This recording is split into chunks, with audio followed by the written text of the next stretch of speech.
12वी विज्ञान शाखेच्या विद्यार्थ्यांचे महत्त्वाचे papers physics, chemistry, maths, biology हे जे 4 विषय असणारे आहेत ते अतिशय महत्त्वाचे आहेत आणि 4ही विषयांची बोर्ड परीक्षा झालेली आहे आणि त्यामुळे आता विद्यार्थी तयारीला लागलेले आहेत. ते MST CET 2025 या परीक्षेची तयारी आपण आता सुरू केलेली असणारी आहे. कुणी क्रॅश कोर्स जॉईन केला असेल, कोण सेल्फ स्टडी करता असेल, अन्य वेगळ्या पद्धतीनं MST CET 2025 या परीक्षेची आपण तयारी निश्चित सुरू केलेली असणारी आहे. तरी देखील यश अकॅडमीच्या माध्यमातून आपणाला ही जी काही MST CET 2025 परीक्षा होऊ घातलेली या परीक्षेच्या अनुषंगानं ज्या महत्वाच्या बाबी असणार आहेत की ज्या तुम्हाला माहित असायला पाहिजे त्यावर आज आपण चर्चा करणार आहोत. नमस्कार विद्यार्थी मित्रांनो, मी प्राध्यापक मिलिंद गायकवाड आणि आपण पाहतात यश अकॅडमी. पहिल्यांदा आपल्याला सिलेबस माहित असायला पाहिजे. सिलेबस 11th आणि 12th स्टँडर्डचा असणार आहे. आता यामध्ये 11th स्टँडर्डचे एकूण 10 चॅप्टर्स असणार आहेत आणि 12th चे 16 चॅप्टर्स असणार आहेत. यामध्ये गेल्या वर्षी 9 चॅप्टर्स होते. यावर्षी CET सेल कडून एक नवीन चॅप्टर 11वीचा ऍड केलेला आहे, तो म्हणजे केमिस्ट्री इन एव्हरीडे लाईफ. हा एक नवीन चॅप्टर ऍड केलेला आहे. त्यामुळे टोटल चॅप्टर्स केमिस्ट्रीचे विचारात घेतले तर 26 असणारे आहेत आणि त्यामुळे प्रत्येक विषयाचे फिजिक्स, केमिस्ट्री, मॅथ्स आणि बायोचे हे सब्जेक्ट 11वी आणि 12वीचे एकूण किती आहेत हे तुम्हाला माहित असणं आवश्यक असणार आहे. तर यामध्ये हा सगळ्यात महत्वाचा भाग असणार आहे. सिलेबस पहिल्यांदा माहित पाहिजे, त्यातले चॅप्टर्स कोणते माहित असायला पाहिजे. त्यानंतर इथं एक्झाम पॅटर्न हा कसा आहे हे तुम्हाला माहित असायला पाहिजे. तर एक्झाम पॅटर्न मध्ये तुम्हाला माहित आहे की फिजिक्स आणि केमिस्ट्री एकत्र क्वेश्चन पेपर स्क्रीनवर तुम्हाला पाहायला मिळेल. यामध्ये 11वीचे 10 MCQs असणार आहेत आणि 12वी साठी 40 MCQ असणार आहे. तसंच केमिस्ट्रीला पण असणार आहे. प्रत्येक MCQ 1 मार्कासाठी असणार आहे. त्यामुळं इथं फिजिक्सचे 50 आणि केमिस्ट्रीचे 50 म्हणजे एकूण 100 MCQs असणार आहेत पहा दोन्हीचे मिळून. आणि यासाठी जो कालावधी दिलेला आहे तो 90 मिनिट्स इतका असणार आहे. 90 मिनिटं म्हणजे एका MCQ ला तुम्हाला 54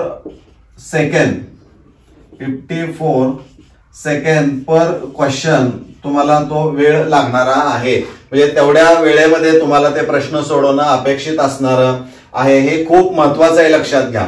म्हणजे यामध्ये जर आपण विचार केला तर हे सगळ्यात महत्वाचं आहे की फिजिक्स, केमिस्ट्री 100 MCQ टोटल 50-50 आणि 90 मिनिट्स मध्ये तुम्हाला ते सोडवायचं असणार आहे आणि एका MCQ साठी 54 सेकंद हा टाइम असणार आहे. म्हणजे टाइम मॅनेजमेंट हे खूप महत्वाचं असणार आहे.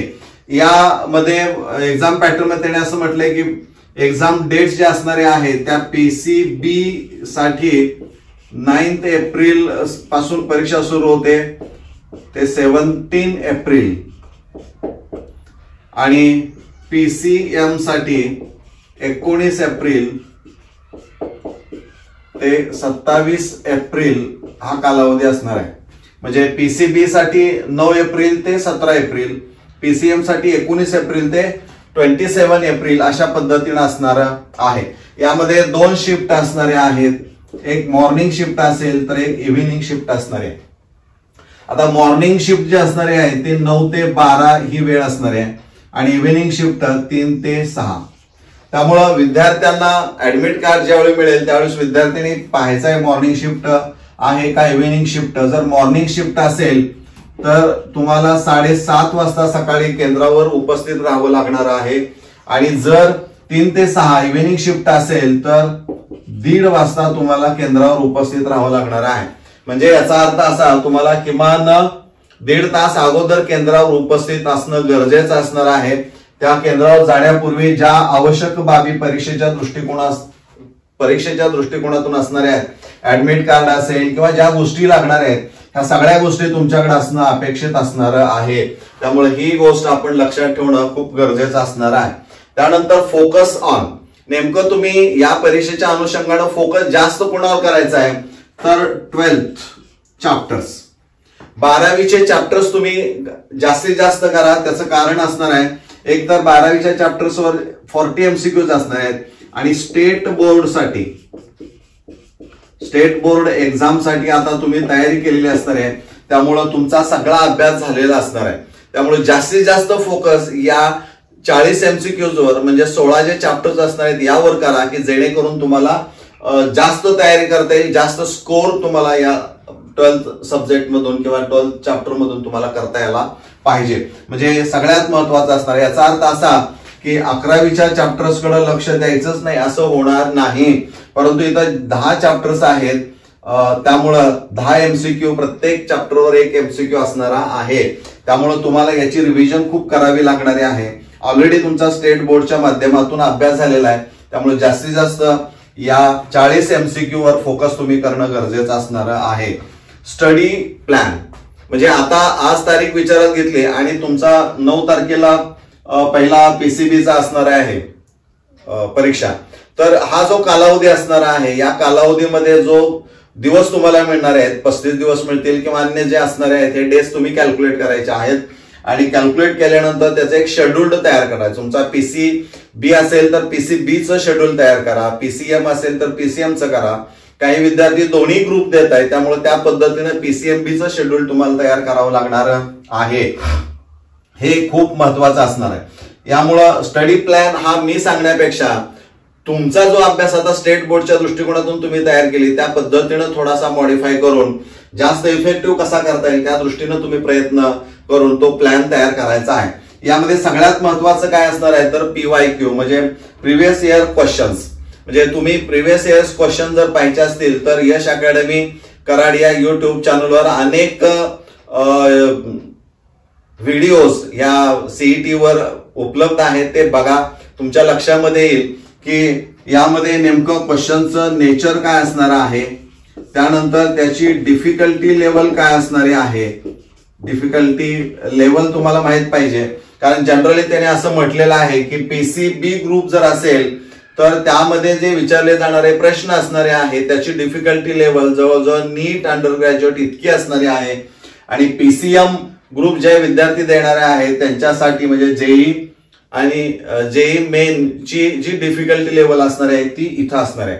परंतु एक गोष्ट तुम्ही लक्षात घ्या की JEE असेल, नीट असेल, एक क्वेश्चन 4 मार्काला असणार आहे, तिथं निगेटिव्ह मार्किंग आहे. पण सुदैवाने यामध्ये PCB द्या किंवा PCM द्या, तो 1 मार्कासाठी प्रश्न असणार आहे. म्हणजे एकीकडे तुम्ही नीट UGची डिफिकल्टी लेवल विचारात घेतली तर तिकडे 4 मार्क आहेत आणि इकडं मात्र 1च मार्क आहे. आणि त्यामुळं आतापर्यंत झालेल्या परीक्षेचा विचार जर केला तर त्या लेवल पर्यंत प्रश्न काढणं हे फारसं अवघड आहे, कारण 1 मार्कासाठी तो प्रश्न तुम्हाला सेट करायचा आहे.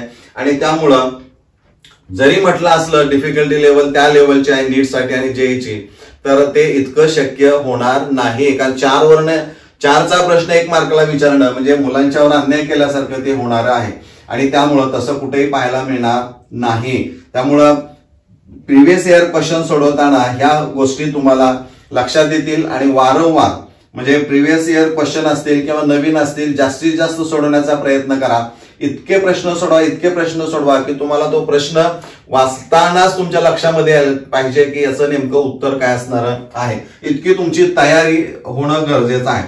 यामध्ये सगळ्यात महत्वाचा अभ्यास करताना बिलीव्ह इन युअर सेल्फ म्हणजे स्वतःवर विश्वास असला पाहिजे. इतरांच्यावर विश्वास ठेवण्यामध्ये काय अर्थ नाही, कारण परीक्षा तुम्ही देणार आहात आणि त्यामुळं स्वतःवर विश्वास असणं गरजेचं आहे. जो काही तुम्ही अभ्यास करणार आहात तो चांगला असेल, उत्कृष्ट असणार आहे, त्या दृष्टीनं तुम्ही स्वतःवर विचार ठेवा.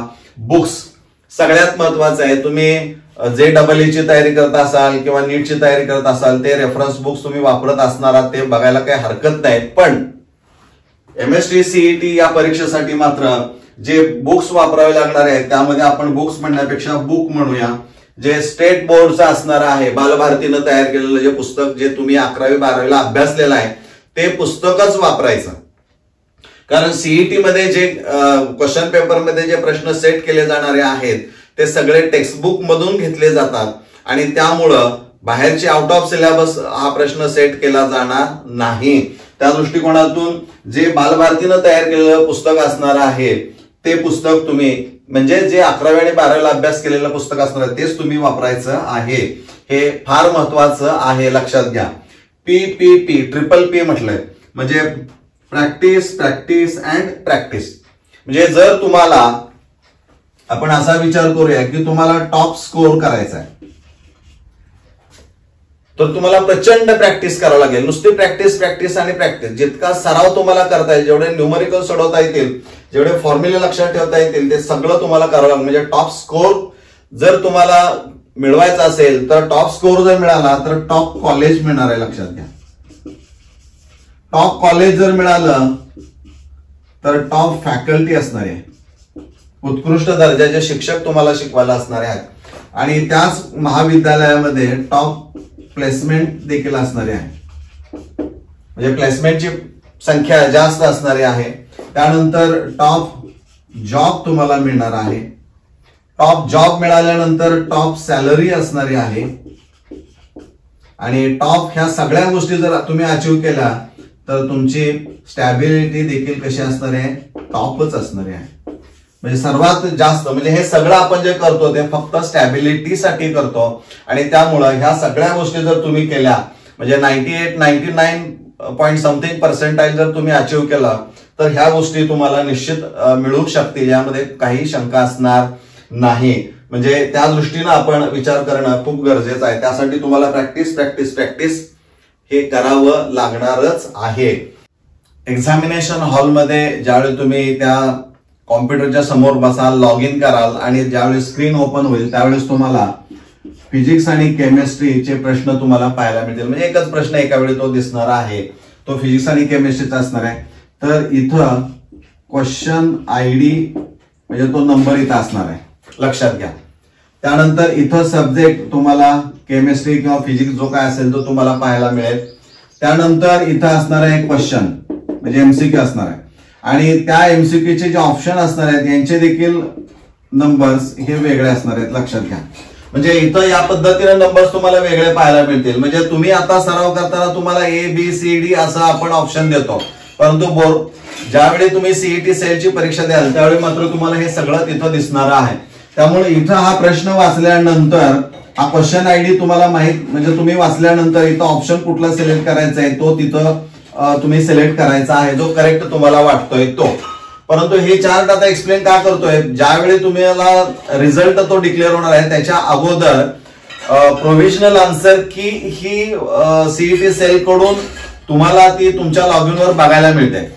म्हणजे त्यामध्ये जर काही क्युरीज असतील, काही प्रश्न निर्माण झाले असतील, काही चुकीचे प्रश्न असतील, किंवा काही तुमच्या शंका त्या प्रश्नाविषयी असणारे आहेत, त्याचे क्वेश्चन तशा पद्धतीनं काही तुम्ही क्युरीज तशा रेस करू शकता, त्यासाठी पैसे भरावे लागतील. आणि मग तिथं मात्र तुम्हाला त्यावेळेस इथं दिसेल करेक्ट ऑप्शन, आणि हे जे ऑप्शन असणार आहे त्यावेळेस इथं डिजिट्स असणार आहेत. म्हणजे यापैकी एक जे तुम्ही सिलेक्ट केलेलं असणार आहे ते नंबर इथं दिसणार नाही, तर जो इथं करेक्ट ऑप्शन म्हटलेला आहे ते तुम्हाला तिथं CET सेलनं जो ऍक्च्युअल त्याचा आन्सर असणार आहे ते इथं दिलेला असेल, आणि त्याच्या पुढं तुम्ही जो नंबर सिलेक्ट केलेला असणार आहे, स्टुडंट रिस्पॉन्स इथं म्हटलेला आहे, स्टुडंट रिस्पॉन्स, त्याच्या समोर ते यापैकी एक नंबर जो तुम्ही सिलेक्ट केलेला असणार आहे तो तुम्हाला पाहायला मिळेल. म्हणजे हे टॅली करायचं आहे. म्हणजे answer provided by CET cell आणि तुम्ही आन्सर जे निवडलेलं असेल ते दोन्ही एकसारखं असेल तर 1 मार्क मिळेल, जर नसेल तर ते चुकलेलं असणार आहे. म्हणजे हे ज्यावेळी प्रोव्हिजनल आन्सर की रिलीज केलं जाते तुमच्यासाठी CET सेल कडून ऍक्च्युअल रिझल्ट डिक्लेअर करण्यापूर्वी, तर त्यावेळेस ह्या गोष्टी तुम्हाला माहित असणं देखील गरजेचं असणार आहे. म्हणजे त्यांच्याकडून दिलेला आन्सर इथं तुम्हाला करेक्ट ऑप्शन या MCQचं काय असेल तो नंबर इथं असेल, आणि तुम्ही जो रिस्पॉन्स दिलेला असणार आहे, जो सिलेक्ट केलेला असणार आहे तो इथं नंबर असेल. दोन्ही सारखे असतील तर 1 गुण मिळेल, नसेल तर तो गुण मिळणार नाही. म्हणजे त्या प्रश्नाबद्दल काही शंका असेल तर तुम्ही मात्र पैसे भरून ती शंका CET सेल कडे तक्रार निश्चित करू शकता. म्हणजे या सगळ्या गोष्टी तुम्हाला माहित असणं आवश्यक असणार आहे. मित्रांनो, यश अकॅडमी कराड या युट्यूब चॅनलवर भरपूर CET साठी व्हिडिओज उपलब्ध आहेत, जे EE साठी पण आहेत. तर त्या दृष्टीनं ते सगळे व्हिडिओ एकदा बघा. चॅनल सबस्क्राईब केलं नसेल तर ते सबस्क्राईब करा, जेणेकरून तुम्हाला जास्तीत जास्त या CET ची परीक्षेची जी तयारी असणार आहे ती करायला तुम्हाला फारशी अडचण येणार नाही. यासाठी तुमच्याकडून कोणत्याही प्रकारची फी आकारली जात नाही, फ्री ऑफ कॉस्ट हे सगळं असणार आहे.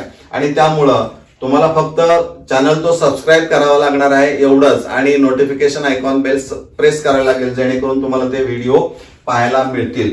तर मला वाटतं ह्या सगळ्या गोष्टी तुम्हाला माहित असणं अपेक्षित असणार आहे. ते तुम्ही यावर निश्चित अभ्यास करा, स्वतःचा एक प्लॅन तयार करा आणि त्या प्लॅन प्रमाणे अभ्यास करा. नुसता प्लॅन कागदावर नको, तर प्रत्यक्ष त्याचं एक्झिक्युशन करणं देखील खूप गरजेचं असणार आहे. आणि त्या दृष्टीनं तुम्ही तयारी करा. तुम्हाला या अनुषंगानं जर काही शंका असतील तर तुम्ही कमेंट बॉक्समध्ये निश्चित कमेंट करू शकता. त्या अनुषंगानं जर मला शक्य असेल काही व्हिडिओज तयार करणं तर ते तुम्हाला उपलब्ध करून दिले जातील. यापूर्वी या फॉर्मॅटमध्ये एक व्हिडिओ मी 2025च्या सीईटी साठी उपलब्ध करून दिलेला आहे.